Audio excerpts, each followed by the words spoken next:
زندگی میں دکھ سکھ آتے ہی رہتے ہیں، انسان کو حوصلہ نہ ہارنا چاہیے، ثابت قدم رہنا چاہیے، کیونکہ دوست کی پہچان ہی آزمائش کے وقت ہوتی ہے۔ آپ ہی اس آزمائش سے گھبرا گئی، وہ یکسر بدل گئی، اور سے کھنچی کھنچی رہنے لگی، بلکہ مجھ سے بھی کہتی تھی کہ اب کنارہ کر لو، یہ لوگ مزید برے حالات میں پھنسنے والے ہیں، ابھی سے رویہ بدل کر جان چھڑا لو، خام خام مفلسی کے کنویں میں گر کر خودکشی کرنے سے کیا ملے گا۔ ایک روز ہم نے باغ میں ملنا تھا، آپ ہی نے جانے سے انکار کر دیا۔ تب میں نے سوال کیا، نہیں ملنا تھا تو فون کر کے اسے کیوں باغ میں آنے کا کہا تھا؟ وہ وہاں انتظار کر رہا ہوگا، منع کر دیا ہوتا۔ خیر میرے اس طرح کہنے پر وہ ساتھ چلی، مگر ہم کافی لیٹ پہنچے تھے۔ وہ دیر سے راہ تک رہا تھا، اسے کسی ضروری کام سے جانا تھا، مگر ہماری وجہ سے نہ گیا۔ آپ ہی نے جاتے ہی ادھر ادھر دیکھنا شروع کر دیا، کہنے لگی، کشور تم جلدی سے گھر چلی جاؤ، لگتا ہے والد صاحب آ رہے ہیں، تمہارا منگیتر سے یوں باغ میں ملنا بڑی معیوب بات ہوگی۔ میرا اور رشتہ ہے اس سے، ہمارے یہاں بیٹھ کر بات کرنے پر کسی کو اعتراض نہ ہوگا۔ میں آپ ہی کے فریب میں آ گئی، خوف زدہ ہو کر گھر کی طرف دوڑی۔ وہ وہاں دیر تک بھولے اوج سے باتیں کرتی رہیں، یعنی کیا میرے بارے میں کہا کہ اوج کو مجھ سے بد دل کر دیا۔ وہ جو میری الفت کا دم بھرتا تھا، اب کہتا تھا کہ کشور تو میری چھوٹی بہن جیسی ہے، تمہارے ساتھ شادی کا سوال ہی پیدا نہیں ہوتا، شادی میں مہرین سے کروں گا۔ سب نے سمجھا دیا، وہ نہ مانا، بس مہرین ہی کی رٹ لگائے رکھی۔ بالآخر والدین نے مجھ سے پوچھا، کیا تم اوج سے شادی کو ضروری خیال کرتی ہو؟ اگر ہم تمہاری بجائے مہرین سے کر دیں تو تم کو ملال ہوگا۔ میں نے جواب دیا، اوج اگر مہرین آپی کو پسند کرتا ہے تو پھر مجھے کوئی ملال نہ ہوگا، آپ آپی کی اس کے ساتھ شادی کر دیں۔ ایسا میں نے اپنے دل پر پتھر رکھ کر کہا تھا، کیونکہ مجھے اوج سے ایسی امید نہ تھی، پر جب اس نے میرا اعتماد توڑا تو وہ میرے دل سے اتر گیا۔ سوچا ایسے شخص سے ناتا رکھنا بے معنی ہے، جو کبھی تولا کبھی ماشا، اور پل بھر میں بدل سکتا ہے۔ آگے پوری زندگی پڑی ہے، جانے کس موڑ پر دھوکہ دے جائے۔ ملال تو بے شک بہت ہوا، مگر کیا کر سکتی تھی؟ عقل یہی کہتی تھی کہ آپی اس میں خوش ہیں تو ان کی خوشی کو پورا ہونے دیا جائے، ورنہ وہ عمر بھر دل گرفتہ رہیں گی، میں بھی خوش نہ رہ سکوں گی۔ اور جیسے سادہ دل شخص کو انہوں نے اپنی مٹھی میں لے ہی لیا تھا۔ اب میرا اس کے ساتھ شادی پر اسرار فضول تھا۔ میں ایک کنارے ہو گئی۔ آپی کی ملاقاتیں اوج کے ساتھ باغ میں بدستور جاری رہیں۔ ان ملاقاتوں کی اب کیا نوعیت تھی، کس رنگ کی باتیں ہوتی تھیں، میں نہیں جانتی تھی، لیکن ایک روز اس ڈرامے کا عجیب سا ڈراپ سین ہو گیا۔ ایک روز آپی باغ میں اوج سے ملنے گئی تو ذرا دیر بعد بولی، واپس چلو، سلمان بھائی آج جلد آنے کا کہہ گئے تھے، آتے ہی ہوں گے۔ اس نے موٹر سائیکل پر بٹھایا اور گھر کی طرف روانہ ہو گیا۔ ذرا آگے جا کر وہ بولی، موٹر سائیکل روکو۔ کچھ نہ سمجھتے ہوئے اوج نے گاڑی روک لی۔ آپی فوراً اتر پڑی۔ کیا ہوا مہرین، کیوں اتر گئی ہو؟ اوج نے حیرت سے سوال کیا۔ تم جلدی سے نکل جاؤ، مجھے کسی نے دیکھ لیا ہے۔ اس سے پہلے کہ وہ کوئی اور سوال کرتا، آپی نے اصرار کیا، جلدی جاؤ، کہہ رہی ہوں نا، ورنہ بڑی مصیبت آ جائے گی۔ کچھ نہ سمجھتے ہوئے اس بیچارے نے حکم کی تعمیل کی اور موٹر سائیکل اسٹارٹ کر دی۔ آپی دم بھر کو فٹ پاتھ پر رکی رہیں۔ اگلے ہی لمحے ایک کار ان کے قریب آ کر رکی اور وہ جلدی سے اس میں بیٹھ گئی۔ پھر کار موٹر سائیکل کے قریب سے نکل گئی۔ اوج نے کار میں مہرین آپی کو دیکھ لیا، لیکن وہ اس کے اندر بیٹھے شخص کو نہ دیکھ سکا۔ اب اوج سخت مضطرب تھا، وہ اندر سے ٹوٹ پھوٹ گیا تھا، اس سے اپنی توہین برداشت نہ ہو رہی تھی۔ اس نے گھر پہنچ کر مجھے فون کیا اور تمام ماجرا کہہ سنایا۔ خیر میں نے بات کو سنبھالا کہ آج کل ہمارے چچا اور ان کی فیملی آئی ہوئی ہے، یہ کار میرے کزن کی ہوگی، چچا زاد تم کو نہ دیکھ لے، اس لیے تبھی وہ گھبرا گئی ہوگی۔ وسیم بہت غصیلا ہے، گھر آ کر جھگڑا کرتا، آپی اسی ڈر سے بھاگی ہے، مجھے یقین ہے۔ میرے جھوٹ پر اس بھولے نے یقین کر لیا، حالانکہ چچا نہیں آئے تھے، نہ کسی چچا زاد نے آپی کو دیکھا تھا۔ جانے کون تھا جس کی کار میں چلی گئی تھی، یہ میں بھی نہیں جانتی تھی، لیکن چاہتی تھی کہ اوج کی دل آزاری نہ ہو۔ میرے سمجھانے پر اوج نے خود کو سمجھا لیا اور آپی سے ناتا توڑنے کی بجائے کچھ دن بعد ہمارے گھر آ گیا۔ وہ سوچ رہا تھا کہ مہرین اس دن کے رویے کی معذرت کرے گی، کچھ تعویلیں دے کر منانے کی کوشش کرے گی اور بتائے گی کہ وہ کون تھا جس کے ساتھ یوں گاڑی میں بیٹھ کر چلی گئی تھی۔ ایسا نہ ہوا۔ آپی نے کسی قسم کی پریشانی کا اظہار نہ کیا، بلکہ معذرت کرنے کی بجائے روکھا پھیکا انداز اپنایا۔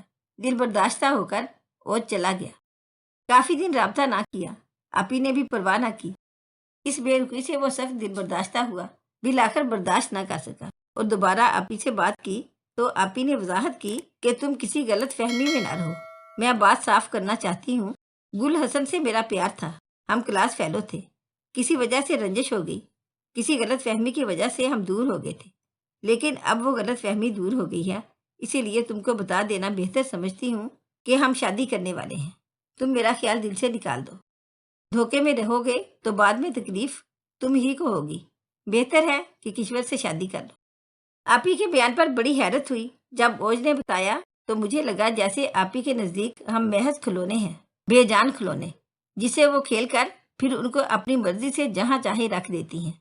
میں نے اوج سے کہا، تم خاطر جمع رکھو، یہ فیصلے بار بار نہیں ہوتے اور نہ بار بار بدلے جاتے ہیں، اپنے بزرگوں کے رد عمل کا انتظار کرو، اپنی طرف سے کوئی قدم اٹھانے کی ضرورت نہیں ہے۔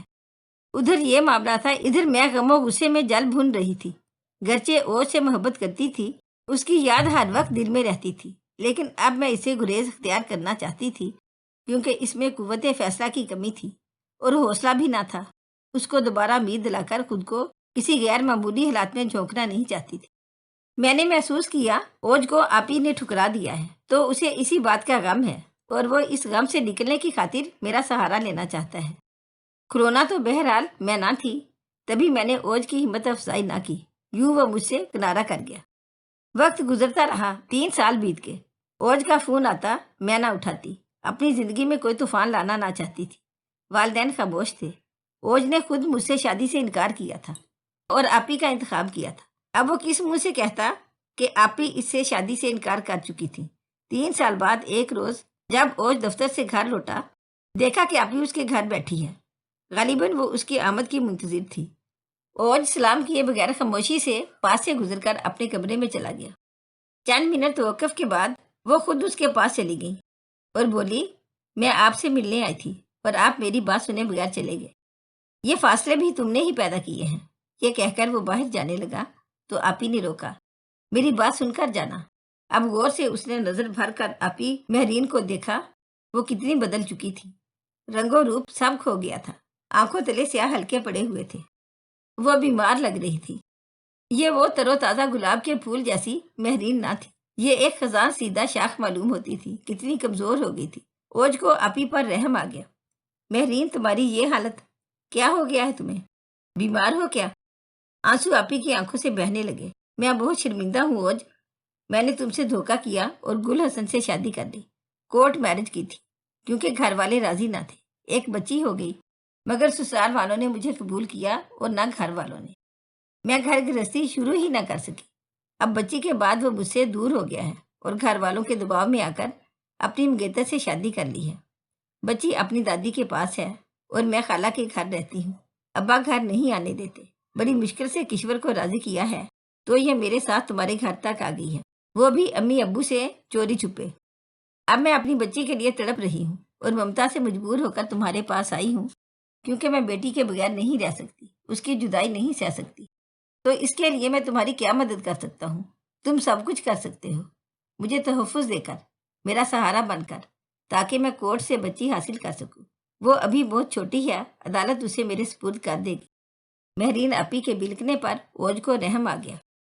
اس کی والدہ گھر پر نہ تھی، اسی لیے یہ کھل کر بات کر سکتے تھے۔ مہرین نے کہا، تم روز مجھے گل حسن کے دفتر کے سامنے ملا کرو، تاکہ اسے بھی تکلیف ہو جیسی اس نے مجھے تکلیف دی ہے۔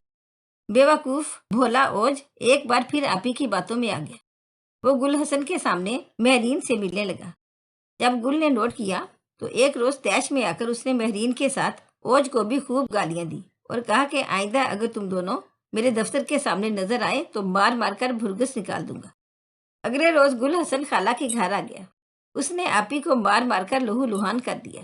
مہرین آپی نے اوج کو فون کر کے بلایا۔ جب وہ آیا تو آپی زارو قطار رو رہی تھی۔ بولی، اوج، اگر تم کو مجھ سے محبت ہے یا میرا ذرا سا بھی خیال ہے تو گل کو بخشنا مت، میرا بدلہ اسے ضرور لینا۔ اس نے مجھے طلاق دے دی ہے، اب میری مرضی، جس کے ساتھ گھوموں پھروں وہ کون ہوتا ہے گھر آ کر مجھے مارنے والا؟ تم نے میرا بدلہ نہ لیا تو سمجھوں گی تم بے غیرت ہو۔ غرض آپی نے اس بے عقل کو ایسا تیش دلایا کہ وہ پرائی آگ میں جلنے کو تیار ہو گیا۔ میں نے اسے روکنا چاہا، اس نے میری ایک نہ سنی، پستول جیب میں ڈال کر دفتر گیا اور گل حسن پر فائر کر دیے۔ گولی اس کے سینے میں لگی۔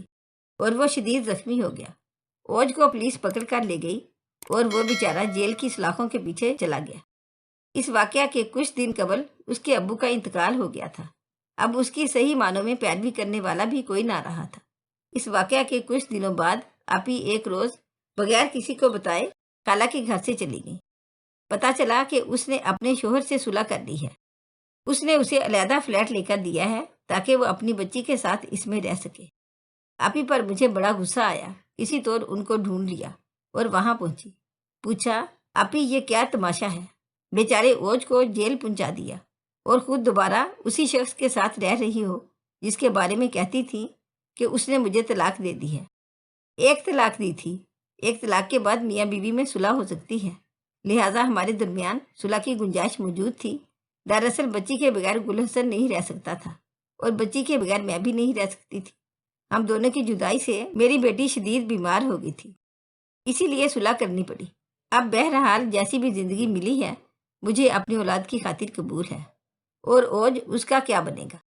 وہ ایک نہ ایک دن چھوٹ ہی جائے گا۔ اس کے ہاتھوں ایک شخص مضروب ہوا ہے، قتل تو نہیں ہوا ہے نا، اس لیے اسے پھانسی نہ ہوگی، بس یہی خیر کی بات ہے۔ آپی کی بات سن کر میں حیران رہ گئی تھی۔ اگر آپ کو ہماری آج کی کہانی اچھی لگی ہو تو پلیز اسے لائک کریں، شیئر کریں اور مزید اچھی ویڈیو کے لیے ہمارے چینل کو سبسکرائب کریں۔ شکریہ۔